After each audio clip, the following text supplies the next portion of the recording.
දෑත් එකක් වගේම සුන්දර දෙපා යුගලකටත් මං හිතන්නේ ඕනම කෙනෙක්ගේ දෑස් යොමු වුණාම අපිට එක පාරටම පොඩ්ඩක් විතර අපේ දෑස් මේ වෙනවා අපේ අනවශ්‍ය රෝම අපිට සුපුරුදු දෙයක් නේද? දෑත්තේ දෙපා වල අනවශ්‍ය රෝම කියලා ඉවත් කිරීමේදී අපි බොහොමයක් දේවල් ගැන සැලකිලිමත් වෙන්න ඕන. සමහර අවස්ථාවල ඔබ සැලොන් එකකට ගිහිල්ලා මේ අනවශ්‍ය රෝම ඉවත් කිරීමේදී සුළු ප්‍රශ්න වලට මුහුණ පාන්නත් ඉඩ තියෙනවා. අනේ නිසා ගහරුවා දනුක සෙවෙනේ අපි හිතුවා මේ සම්බන්ධව ඔබව දැනුවත් කරන්න ඕනේ කියලා. වසර 14ක් පුරාවට ඕස්ට්‍රේලියාවේ රූපලාවන්‍ය ක්ෂේත්‍රය තුළ නියැලීලා ඉන්න අය අධ්‍යාපනයේ සම්බන්ධව හැදෑරුවෙත් ඕස්ට්‍රේලියාවේ. ඉතින් අනේ නිසා අපි මං හිතන්නේ ගහරුවා නුගසෙවෙනිදී අයව හඳුන්වා දෙන්නම් මුලින්ම ශ්‍රීනි ප්‍රනාන්දු. ශ්‍රීනි සුබදැසනක් ආයුබෝවන්. මුල්ම ප්‍රශ්නේ මම ශ්‍රීනිට මෙන්න මේ විදිහට යොමු කරන්නම්. දැන් සියලු දේවල් වලින් ගොඩක් වෙලාවට රූපලාවන්‍ය ක්ෂේත්‍රය අද වෙනකොට ඉහළ තැනක් ලබාගෙන තියෙනවා. අනවශ්‍ය රෝම ඉවත් කිරීමේ විවිධ වූ ක්‍රම අපි දැකලා තියෙනවා. වැක්ස් තියෙනවා, එහෙම නැත්නම් මැෂින් වලින් ඉවත් කරන්න පුළුවන් මෙවැනි වූ ක්‍රම ගණනාවක් තියෙනවා. මුලින්ම ශ්‍රීනි අපිට කියන්න බලන්න අපේ ප්‍රේක්ෂකයන්ට වැක්ස් භාවිතා කිරීමේදී විශේෂයෙන්ම අපි සැලකිලිමත් විය යුතු කරුණු මොනවද කියලා? ඇත්තෙන්ම බොහෝ විට අපි බලාපොරොත්තු වෙනවා වැක්ස් එකක් කරද්දී ඒ කෙනා ඒකට සුදුසුද කියලා දැනගන්න ඕන.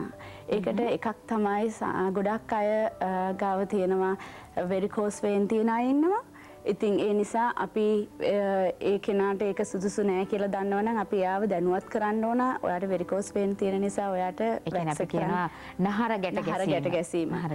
ඒ වගේ දේවල් යාලට තියෙනවා නම් ඒ වගේ අයට බෑ මේ දේ කරන්න. ඒ වගේම තියෙනවා ගොඩක් අය නොයෙකුත් විදිහේ ටැබ්ලට් ගන්නවා ශරීරයේ එක එක අමාරුකම් නිසා ඒවත් සමහර වෙලාවට අපේ ස්කින් එකට සුදුසු නැති වෙනවා. ඒ අවස්ථාව ඒ කාල සීමාව තුලදී වැක්ස් කරන්න.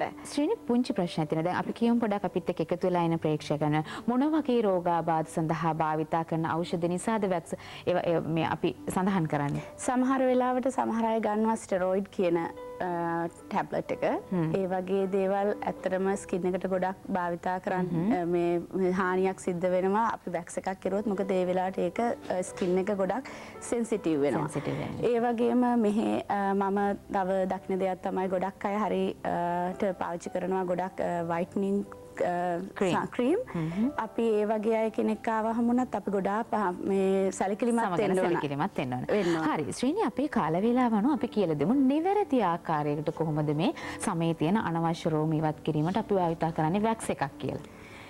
අපිට වැක්ස් එකකදී අපි ගොඩක් වෙලාවට නිවැරදිව ආලේප කෙරුවොතින් අපි ඒ හෙයා එකට යන ඩිරෙක්ෂන් එකට ඒ වගේම අපිට ගලවන ඒක සිනීදු විදිහට ඇප්ලයි කරුවොතින් ඔයාලට ඉතාම පහසුවෙන් මම හිතන්නේ ශ්‍රේණි හොඳයි අපි කරන ගමන්ම කතා කරමු. ඕකේ. හරි. පළමුවෙන්ම මම කැමතියි ඔයාලට කියන්න අපි බියුටිෂියන් කෙනෙක් හැටියට අපි හැම වෙලේම සනීප ආරක්ෂාව ගැන සැලකිලිමත් වෙන්න ඕන. ඒ වගේම අපේ ක්ලයන්ට් ගැන වගේම තමන් ගැන. මොකද අපි දන්නේ කෙනෙක්ව සුන්දර කරද්දී රූපලාවන්‍ය ශිල්පියෙක් හෝ ශිල්පිනියක් විදිහට තමන් ගැනත් තමන් සැලකිලිමත් වෙන්න ඕනේ කියන එක තමයි කියන්නේ. ඔව්. හරි ශ්‍රේණි. ඒ නිසා අපි හැම වෙලෙම ග්ලව්ස් එකක් පාවිච්චි කරන්න ඕන ඕනම ට්‍රීට්මන්ට් එකකදී. ඒ වගේම අපි පළමුවෙන්ම කරන්නේ අපි වැක්ස් එක දාන්න කලින් අපි එයාගේ ස්කින් එක පොඩ්ඩක් පරීක්ෂා කරලා බලලා අපි ඒක ඩ්‍රයි කරගන්න ඕන. මොකද අපි ගොඩක් මොයිස්චර් ගතිය තිබුණොත් වැක්ස් එක හරියට කරගන්න බැරුව යනවා. එතකොට ස්කින් එකට ගොඩාක් ඩැමේජ් එකක් වෙන්නත් පුළුවන්. ඒ නිසා අපි පවුඩර් දාලා තමයි අපි ඒ ස්කින් එක ඩ්‍රයි කරගන්නේ ඒක කරන්න කලින්.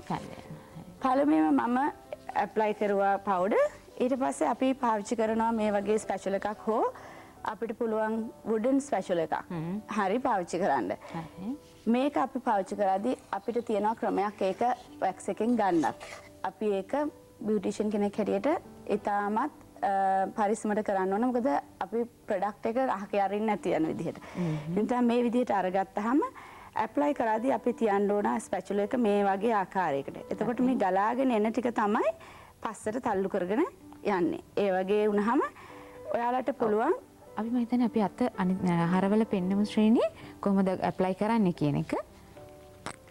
හරි. ඒක ඉතාමත් තුනී ලේ එකක් තමයි ඇප්ලයි කරන්න අවශ්‍ය වෙන්නේ. ඔව්. ඊට පස්සේ අපි ස්ට්‍රිප් එක තියද්දි අපි සම්පූර්ණ ස්ට්‍රිප් එක තියන්නේ මැද්ද එක තියන්නේ මේ කෙරෝල්වල් දෙකම අපි ඉඩ තියාගන්න ඕන. දැන් ස්ට්‍රිප් එක තියලා ශ්‍රේණී අපි මේ රෝම ඉවත් කිරීමේදී අදින පැත්ත ගැන සැලකිලිමත් වෙන්න ඕන. අපි අදින්නේ ගොඩක් වෙලාවට විරුද්ධ දිශාවට. අපි හැම වෙලේම ඇප්ලිකේෂන් එක දාන්නත් ඕනේ. කෙස් ගස කොයි අතරද වැවෙන්නේ කියන පැත්ත බලලා ඒ පැත්තට ඇප්ලයි කරනවා. අපි සමහර වෙලාවට දකින්න අතේ දිග පැත්තට තියෙන ඊට පස්සේ කවාකාර හැඩයට තියෙන. ඒ නිසා ඒ ගැනත් අපි සැලකිලිමත් වෙන්න ඕන. ගොඩක් වෙලාවට අපි අතක වැක්ස් එකක් කරද්දී අපේ ගොඩක් අයගේ අතේ මේ හෙයා එක වැවෙන්නේ මෙන්න මේ දිශාවට. ඒ නිසා අපිට පුළුවන්කමක් තියෙනවා ඒ පැත්තටම ඒක ඇප්ලිකේෂන් එක ඇප්ලයි කරගන්න. ඉතාමත් තද ලෙස අනවශ්‍ය රෝම අපේ ඇඟේ තියෙනකොට වැක්ස් එකක් කරද්දී පුංචි විතර රිදුමක් නැතුවමත් නෙමෙයි නේද ශ්‍රීනි? තියෙනවා. හැබැයි ඔයාලා හරියට ඒක ස්කින් එකට සපෝට් එකක් දීලා කෙරුවොත් ඒක ඇත්තටම ගොඩාක් අඩු කරගන්න පුළුවන්. හරි. ශ්‍රීනි දැන් ඔබ කරන ගමන්ම කියන්නකෝ දැන් ඔබ රූපලාවන්‍ය ශිල්පිනියක් විදිහට ඕස්ට්‍රේලියාවේ සේවය කරන අතරතුර ඔබ දකින දේවල් මොකද ලංකාවේ සහ එහි තියෙන ටෙක්නිකල් සම්බන්ධව? ඇත්තටම මේ වැක්සින් එකේ තමයි මම ගොඩාක් දේවල් දැක්කේ. මොකද මම මේ VTA එකේ ප්‍රෝග්‍රෑම්ස් ගොඩාක් කෙරුවා ලංකාව පුරාම. ඇත්තටම ඉදිරියටත් අපි කරන්න තව බලාපොරොත්තු වෙනවා. මොකද මේ වැක්සින් එකෙන් ගොඩක් අයට දියුණු වෙන්න පුළුවන් පැත්තක්. මොකද ඒක ගොඩාක් අයට ඇත්තටම හෝමෝන් ප්‍රශ්න නිසා ගොඩක් අය ප්‍රශ්න ගොඩකට මුහුණ පාලා තියෙනවා මේ හෙයා ඉවත් කිරීම ගැන. ඉතින් මෙහි මම දැක්ක දෙයක් තමයි එයාලට හරි හමං විදිහට තාම ඒ ටෙක්නික් එක ලැබිලා නැහැ. ඒ නිසා ඒක කරනකොටත් ඒගොල්ලෝ ඒක වැරදි විදිහට කරපු නිසා හෝ එහෙම නැත්නම් ඒ ටෙක්නික් එක හරියට එයාලට ලැබිලා නැති නිසා හෝ ඒගොල්ලන්ට ඒකෙන් තව ඉන්ග්‍රෝන්ස් ඇති වෙන්න අර ගන්නවා.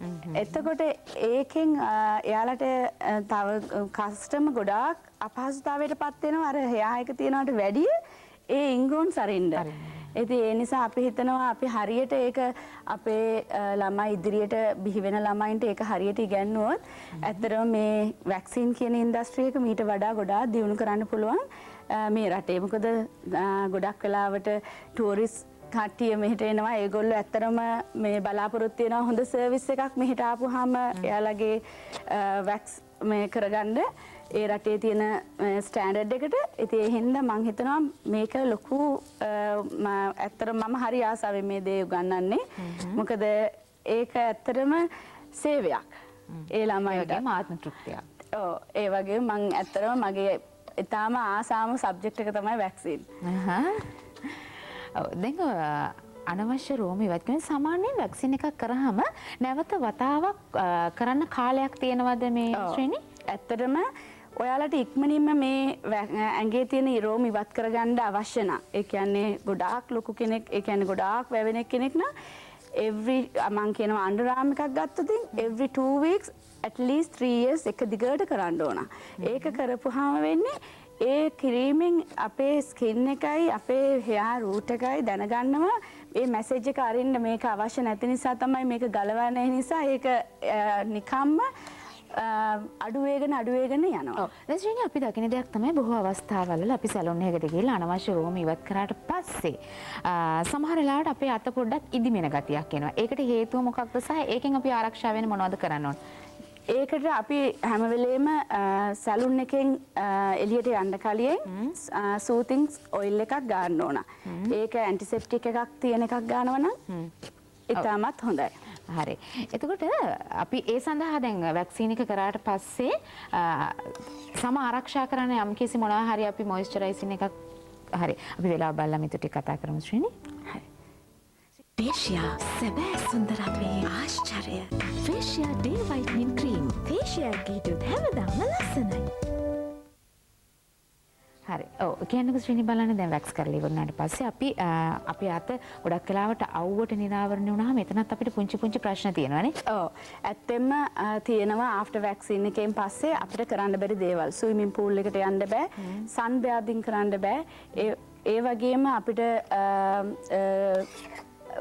ටයිට් පෑන්ට්ස් අඳින්න බෑ 2 weeks යනකම්.